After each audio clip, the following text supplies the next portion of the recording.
देखिए, खुशहाल पाकिस्तान की आपने बात की, कैसे बनेगा पाकिस्तान, तो उसके लिए देखना ये है कि हमारी हुकूमत की जो पॉलिसी हैं वो किस तरफ जा रही हैं। यानी पॉलिसियाँ जो अवाम की फ़लाह व बहबूद के लिए बनाई जाती, क्या उस पे अमल हो रहा है? क्या हुकूमत की जानिब से उस पर अमल दरामद किया जा रहा है? मेरे ख़्याल में तो अगर देखा जाए तो 72 साल में सिर्फ़ वादे किए गए हैं, लेकिन उस पे अमल दरामद बड़ा ही कम किया जाता है। साथ-साथ मैं आपको ये भी बताता चलूँ कि जो हमारी अवाम है, हमेशा हम जो है हम सोचते हैं कि सारा काम जो है हुकूमत ने करना होता है, लेकिन हुकूमत की भी कुछ ज़िम्मेदारियाँ साथ-साथ हमारी अवाम की भी जो हैं वो ज़िम्मेदारियाँ हैं। हमें भी हर मामले में, हर काम में, जिस इदारे में हम काम करते हैं, बड़ी संजीदगी से हमें काम करना होगा, बड़े ईमानदारी से काम करना होगा। हमारे सामने कई मिसालें हैं, चाहे वो चाइना की हो, जर्मनी की हो, चाहे वो दीगर जो ममालिक हैं, जहाँ के लोग जो हैं, जिन्होंने ज़्यादा सख्त मेहनत की अपने मुल्क के लिए, ना सिर्फ अपनी ज़ात के लिए,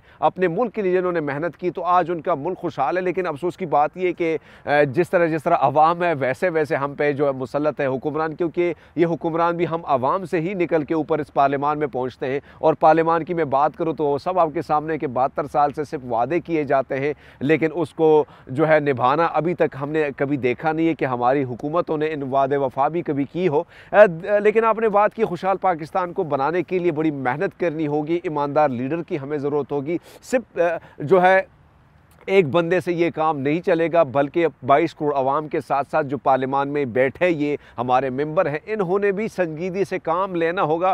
क्योंकि इस वक्त हम देखें तो पाकिस्तान को मईशत के हवाले से ढेर सारे चैलेंजेस का सामना है, बड़े मुश्किलात का सामना है। इस चैलेंजेस से निमटने के लिए हुकूमत को जो है, हुकूमत के साथ साथ अवाम को भी जो है वो सख्त मेहनत करनी होगी। और इस वक्त अगर हम देखें टैक्सेशन का जो मसला चल रहा है, हुकूमत की जानिब से टैक्सेशन लोगों पर मुख्तलिफ टैक्सेस जो आयद की जा रही हैं, अगर मैं बात करूँ तो दीगर ममालिक में जो है टैक्सेस का ये की जो रवायत है ये बरसों से चली आ रही है। अगर आप वहाँ पे एक शॉप खोलते हैं, शॉप तो बहुत बड़ी बात है, अगर आप रेड़ी भी लगाते हैं तब भी आपको टैक्स पे करना होता है। लेकिन पाकिस्तान में जो ये रिवायत है ये बड़ी कम जो है वो हमें देखने को मिलती। इसलिए जब भी कोई क़ानून हम पे इम्प्लीमेंटेशन उसकी की जाती है तब लोग बर्दाश्त नहीं करते, और जिसकी वजह से आप देखते हैं कभी ट्रांसपोर्टर, कभी दुकानदार, कभी जो भी है, हर एक माफिया बना हुआ है, हर एक माफिया जो है वो उठ खड़ा होता है और वो नहीं मानता टैक्सेशन को। जब तक हम ये जो टैक्सेशन हो रही है इसके इम्प्लीमेंटेशन को हम एक्सेप्ट नहीं करते, तब तक मेरे ख्याल में, क्योंकि जिस मुल्क में टैक्सेशन की जो सिलसिला है, जो टैक्सेस इकट्ठी नहीं होती हैं,